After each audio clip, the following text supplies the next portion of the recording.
Peristiwa kekejaman Mario Dandi ternyata punya dampak kemana-mana. Pelan-pelan karena adanya kasus itu membuka dugaan korupsi jumbo di berbagai instansi pemerintahan. Dan sekarang kecurigaan perlahan-lahan bisa merambat ke DPR. Kalau kita baca data KPK, banyak banget anggota DPR dan DPRD yang ternyata kaya raya. Padahal penghasilan resmi mereka sebenarnya biasa-biasa saja. Memang para wakil rakyat ini tidak memamerkan gaya hidupnya melalui media sosial. Tapi laporan hasil kekayaannya tidak bisa menipu. Ini semua bermula dari terbongkarnya gaya hidup mewah para pejabat di Kementerian Keuangan. Awalnya sih ada netizen yang memperhatikan foto-foto Mario.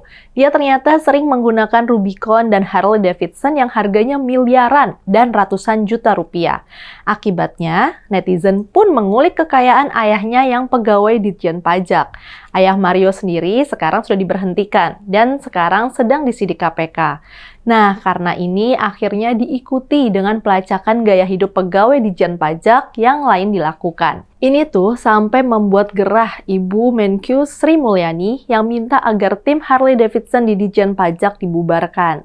Akhirnya ini juga yang mendorong DPR untuk turun tangan mempertanyakan dugaan korupsi di tubuh Kemenkyu. Apalagi kemudian tersiar berita bahwa 13.000 pegawai Kemenkyu belum melaporkan hartanya. Wakil Ketua Komisi 11 DPR Fathan Subeci misalnya menyatakan ini adalah saat yang tepat bagi Bu Sri Mulyani melakukan pembenahan institusi perpajakan Indonesia. Gaji dan tunjangan yang diterima pegawai Ditjen Pajak seharusnya sudah bisa membuat hidup mereka jauh lebih layak dibandingkan pejabat pemerintah lainnya. Ada dugaan para pegawai pajak itu main mata dengan wajib pajak. Kalau memang terjadi, itulah yang dianggap sebagai penyebab rendahnya pemasukan pajak di Indonesia. Dugaan-dugaan semacam itu sekarang ramai dimunculkan di dunia online. Memang sih nggak ada bukti resmi yang diungkapkan, tapi banyak netizen yang bercerita tentang permainan-permainan yang dilakukan petugas pajak dengan para wajib pajak. Ini semua memang akan jadi pekerjaan rumah buat Ibu Sri. Tapi di sisi lain ada juga hal yang menarik. DPR mempertanyakan integritas Ditjen Pajak dan Kemenkyu karena kekayaan yang mereka miliki. Tapi sebenarnya hal serupa bisa ditujukan pada anggota DPR sendiri. Coba kita baca laporan Komisi Pemberantasan Korupsi tentang potret harta kekayaan para penyelenggara negara tahun 2020. Berdasarkan data KPK, anggota DPR dan DPRD memiliki rata-rata harta kekayaan paling tinggi dibanding penyelenggara negara lainnya. Rata-rata harta kekayaan yang dimiliki anggota DPR mencapai 23 miliar rupiah. Sedangkan rata-rata harta kekayaan anggota DPRD adalah 14 miliar rupiah. Itu memang bukan penghasilan per tahun ya, tapi jumlah total setelah 1 kali masa jabatan sekitar 5 tahun. Dengan kata lain, diperkirakan penghasilan anggota DPR per tahun sekitar 4 miliar dan anggota DPRD hampir 3 miliar. Apalagi kalau perhatian difokuskan pada pimpinan DPR. Kekayaan Ibu Puan Maharani pasti sangat fantastis. Kekayaannya pada 31 Desember 2020 adalah sebesar 382 miliar rupiah. Ini merupakan peningkatan tajam dari kekayaan dia setahun sebelumnya. Pada Desember 2019, kekayaan yang dilaporkan adalah 364 miliar.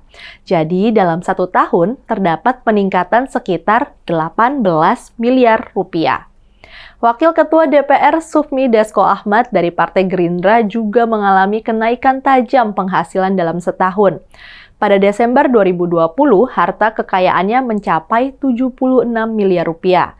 Sementara setahun sebelumnya, harta yang dilaporkannya 45 miliar rupiah. Jadi, ada kenaikan 31 miliar dalam 1 tahun. Yang terbesar tentu saja Wakil Ketua DPR dari Partai Nasdem, Rahmat Gobel. Hartanya pada 31 Desember 2021 mencapai hampir 500 miliar rupiah. Ini merupakan peningkatan drastis jika dibandingkan saat dia menjabat di Kementerian Perdagangan periode 2014 sampai 2019. Harta Rahmat Gobel saat itu hanya sekitar 294 miliar rupiah. Jadi, ada peningkatan sekitar 206 miliar dalam 2 tahun.